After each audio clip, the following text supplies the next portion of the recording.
तो चलिए शुरू करते हैं और समझते हैं कि ये जरूरी डिवाइस कैसे एक खतरनाक भटकाव में बदल जाता है।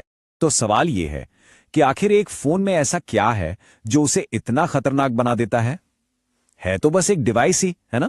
खैर, मामला इतना सीधा नहीं है। जब कोई एक व्यस्त हाई रिस्क माहौल में काम कर रहा हो, जहां हर पल चौकन्ना रहना जरूरी है, तो फोन पर सिर्फ एक नजर डालना भी तबाही ला सकता है। जरा सोचिए, आप एक फॉकलिफ्ट चला रहे हैं या किसी भारी मशीनरी के आसपास काम कर रहे हैं और तभी आपके फोन की घंटी बजती है। आप बस एक सेकंड के लिए नीचे देखते हैं, लेकिन इन हाई रिस्क जोन में, जैसा कि हम यहां देख रहे हैं, बस वही एक सेकंड किसी बड़ी त्रासदी की वजह बन सकता है। इन जगहों पर ध्यान भटकने का तो सवाल ही पैदा नहीं होना चाहिए। और यहीं पर एक बहुत जरूरी सवाल उठता है। जब हम अपने फोन को देखते हैं तो हमारे दिमाग के अंदर असल में होता क्या है? ये सिर्फ एक पल के लिए नजर हटाना क्यों नहीं है? इसके पीछे का विज्ञान आप जानते हैं बहुत दिलचस्प है, और ये समझना बहुत जरूरी है कि हम इस तरह के भटकाव के आगे इतने लाचार क्यों हो जाते हैं। तो चलिए थोड़ा दिमाग के अंदर झांकते हैं। हम सबको लगता है कि हम मल्टीटास्किंग में माहिर हैं, है ना? फोन पर बात करते करते काम करना, अरे ये तो आसान है। लेकिन विज्ञान की कहानी कुछ और ही है। आइए देखते हैं कि हमारा दिमाग ध्यान भटकने को कैसे संभालता है, या यूं कहें कि क्यों संभाल ही नहीं पाता। ये स्लाइड देखिए सब कुछ साफ कर देती है। ध्यान भटकने के 3 तरीके होते हैं। विजुअल मतलब आपकी आंखें काम से हट गईं, मैनुअल मतलब आपके हाथ काम से हट गए, और सबसे जरूरी कॉग्निटिव मतलब आपका दिमाग काम से हट गया। ये सिर्फ सड़क से नजरें हटाने जैसा नहीं है, ये स्टीयरिंग व्हील से हाथ हटाने और सबसे अहम दिमाग को पूरी तरह काम से हटाने के बारे में है। और जब ये तीनों एक साथ होते हैं तो उसे टोटल डिस्ट्रैक्शन कहते हैं, और तभी हादसे होते हैं। और इंडस्ट्रियल सेटिंग्स में इसके नतीजे बहुत ही गंभीर होते हैं। एक सेकंड का छोटा सा हिस्सा भी एक सामान्य दिन और एक जिंदगी बदल देने वाली घटना के बीच का फासला तय कर सकता है। ये कोई बड़ा चढ़ाकर कही गई बात नहीं है, ये एक कड़वी सच्चाई है। थ्योरी जानना तो ठीक है, लेकिन चलिए इसे असलियत से जोड़ते हैं। ये ध्यान भटकना असल दुनिया में कैसा दिखता है। आइए एक घटना का विश्लेषण करते हैं और देखते हैं कि कैसे एक साधारण सी नजर के कितने विनाशकारी परिणाम हो सकते हैं। ये फोन से ध्यान भटकने के कारण होने वाली कुछ सबसे आम घटनाएं हैं। किसी चलती गाड़ी से टकरा जाना क्योंकि कोई मैसेज पढ़ रहा था, मशीनरी में हाथ फंस जाना क्योंकि किसी ने बस एक नोटिफिकेशन चेक किया, या फिर बस फिसल कर गिर जाना क्योंकि ध्यान कहीं और था।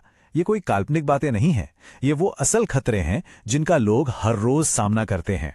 ठीक है, ये सब सुनकर थोड़ा डर लगता है, तो हम इसके बारे में कर क्या सकते हैं? अच्छी बात यह है कि इसका एक समाधान है। एक साफ और सीधी साधी पॉलिसी इन जोखिमों को बहुत हद तक कम कर सकती है और सभी के लिए एक सुरक्षित माहौल बना सकती है। यहां एक सामान्य पॉलिसी का उदाहरण दिया गया है। इसका सीधा सा हल है जोन्स बनाना। प्रोसेस फ्लोर जैसे हाई रिस्क एरिया को प्रोहिबिटेड जोन यानी निषिद्ध क्षेत्र बना दिया जाता है। मतलब वहां कोई फोन नहीं, कोई बहाना नहीं। लेकिन फिर आपके पास ऑफिस या ब्रेक रूम जैसे सेफ जोन यानी सुरक्षित क्षेत्र भी होते हैं, जहां पर आप अपने डिवाइस का इस्तेमाल आराम से और सुरक्षित रूप से कर सकते हैं। ये बंटवारा करना ही सबसे जरूरी है। अब एक बहुत बड़ी गलतफहमी के बारे में बात करते हैं, हैंड्स फ्री मिथक। बहुत से लोग सोचते हैं, अरे अगर मेरे हाथ खाली हैं तो मैं सुरक्षित हूं। लेकिन जैसा कि ये स्लाइड दिखाती है, ये बिल्कुल सच नहीं है। भले ही आप हेडसेट का इस्तेमाल कर रहे हो, आपका दिमाग, आपका कॉग्निटिव ध्यान बातचीत में लगा हुआ है, काम पर नहीं। और यही दिमागी भटकाव सबसे ज्यादा खतरनाक होता है। तो हमने विज्ञान, जोखिम और पॉलिसी को समझ लिया है। अब आता है सबसे जरूरी हिस्सा, इसे अपनी आदत में लाना। ये वो सरल एक्शन लेने वाले कदम हैं जो हर कोई खुद को और अपने साथियों को सुरक्षित रखने के लिए उठा सकता है। इसे एक आसान सा 3 स्टेप वाला सेफ्टी रूल समझिए। क्या आपको कॉल करना है या मैसेज भेजना है? बहुत आसान है। पहला, जो भी काम कर रहे हैं उसे रोकें। दूसरा, एक तय किए गए सेफ एरिया में जाएं। तीसरा, फिर और सिर्फ तभी अपने फोन का इस्तेमाल करें। रोकें, हटें और इस्तेमाल करें, बस इतना ही। असल में ये सब इन आसान सी क्या करें और क्या ना करें की बातों पर ही निर्भर करता है। ब्रेक रूम में अपना फोन इस्तेमाल करना? बिल्कुल सही। प्रोडक्शन फ्लोर पर चलते चलते मैसेज करना? बिल्कुल नहीं। ये बस कॉमन सेंस की बातें हैं, लेकिन यही वो बातें हैं तो जानें बचाती हैं। और देखिए, ये सिर्फ शारीरिक सुरक्षा के बारे में नहीं है। फोन से जुड़ी नीतियां दूसरी जरूरी चीजों की भी रक्षा करती हैं। फोटोग्राफी न करने का नियम, ये कंपनी के सीक्रेट्स और इंटेलेक्चुअल प्रॉपर्टी की रक्षा करता है। गोपनीय जानकारी की सुरक्षा ये डेटा लीक होने से बचाता है। और हां, ड्राइविंग करते समय कानूनों का पालन करना तो हर हाल में जरूरी है ही। अच्छा, तो इमरजेंसी का क्या? नीतियां इसका भी ध्यान रखती हैं। अगर कोई सच में इमरजेंसी है तो बिल्कुल कॉल की जा सकती है, लेकिन उसे भी एक सुरक्षित जगह से करना होगा। हालांकि दिन प्रतिदिन के काम से जुड़े कम्युनिकेशन के लिए हमेशा साइट रेडियो जैसे समर्पित चैनलों का ही इस्तेमाल करना चाहिए। पर्सनल फोन काम के लिए नहीं है। कोई भी पॉलिसी तभी कामयाब होती है जब उसे सही से लागू किया जाए, और यह सिर्फ मैनेजमेंट की जिम्मेदारी नहीं है, ये हम सबकी साझा जिम्मेदारी है। साफ साइनेज देखना, सही ट्रेनिंग पाना और ये जानना कि फोन कहां रखना है, ये सभी एक सफल सुरक्षा कार्यक्रम का हिस्सा हैं।